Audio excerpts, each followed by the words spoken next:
For our last stop on our journey around Merseyside and the Wirral, we're riding just a few minutes down the road from Jess and Emily's bakery. We're going to meet another set of individuals determined to change the way we think about food.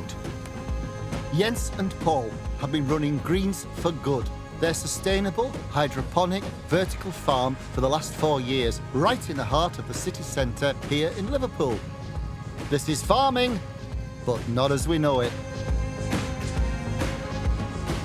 Hi, hello. I'm Si. Nice to meet you. How are you? I'm Dave, nice to meet you.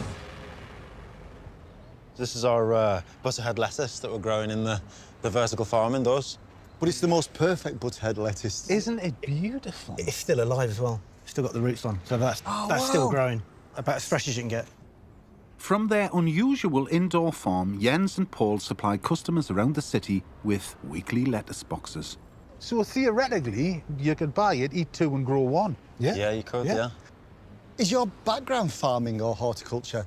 So my background's in quantum chemistry, so Quantum kind of chemistry? very out there, and Paul's is in biochemistry, so it was just great to be doing something really hands-on and practical, something that's kind of actively changing the world. Oh, come on, Kingy, let's go and have a look. Would you mind? Of course, yeah, come on in.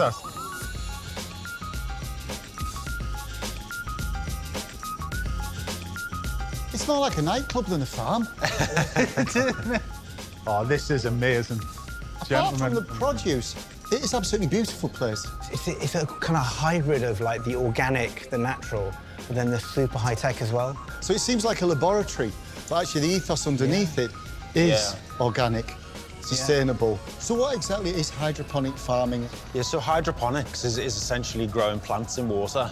There's no soil, so there's just water with nutrients in it recirculates around this system, and then in the water, nutrient-rich water, is trickling down and giving the plants all the nutrients it needs. And then we have these LED lights in front of it, which gives it all the light it needs.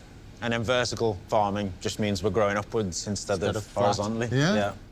By growing vertically, the team can grow more produce on a smaller footprint. This is kind of experimental varieties. So we've got some wasabi rocket, which you've got to taste. Follow the towers down and I'll tell you which one to stop on. That one there that you're on, Dave. There? Try some of that little leaf, yeah. This? Yeah. Just snap a bit off and tell us what you think. Wasabi rocket. Yeah. It smells amazing. Yeah. Ooh. Oh, it's so potent. It's got a kick, hasn't it? Oh, man.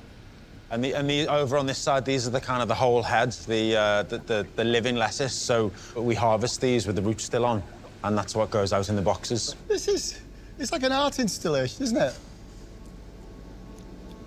Full of taste and flavour. Yeah. It's alive. If Yeah, you can just taste Yeah, it's taste the alive. difference.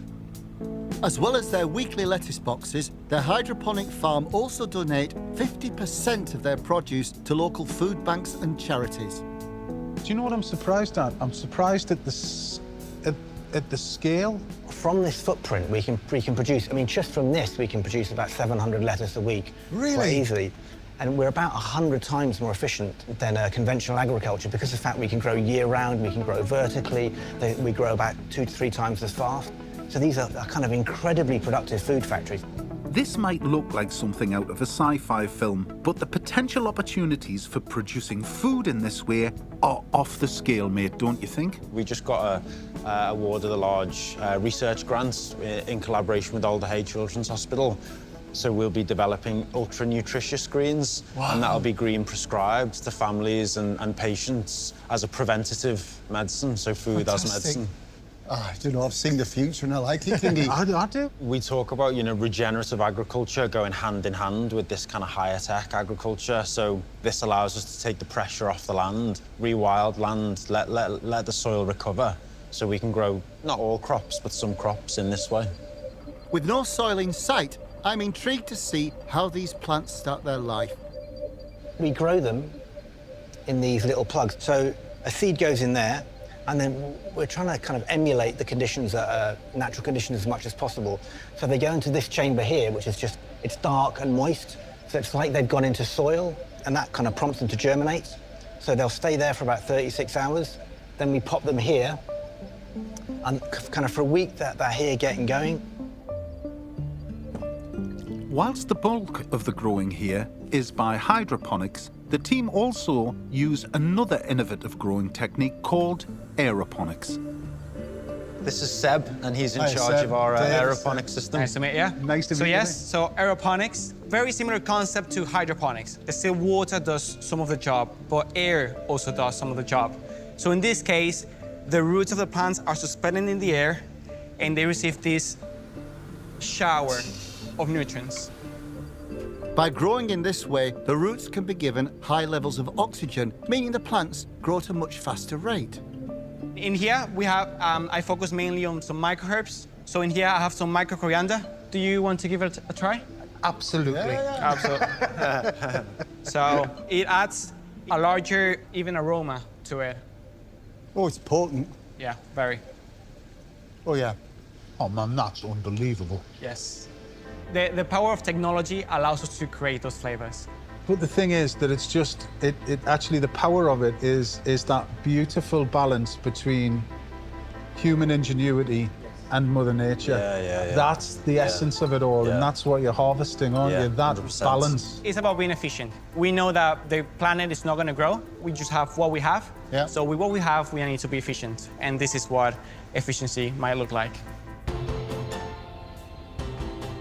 Cannot think of anywhere that I have been that has given me more hope for the future than that place, because it is the perfect mix between intellectual application, the love of the planet, and it's here in the beating heart of Liverpool. Completely blew my mind. It's like Willy Wonka's chocolate factory with lettuce.